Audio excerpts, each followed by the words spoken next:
vertical, right? You could have an Yeah. entire matrix of this stuff. I don't know how many motors you would need to actuate them all.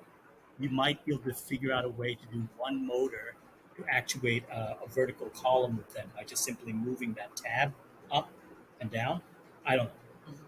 but I think Uh, uh, uh, I'll think of this thing, but I have a question.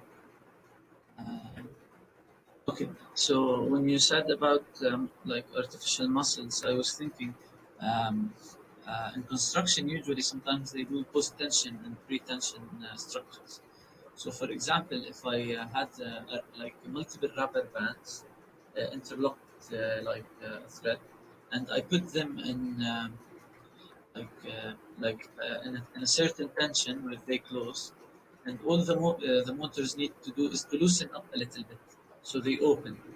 But then I again maybe try to squeeze them back to do the tension together.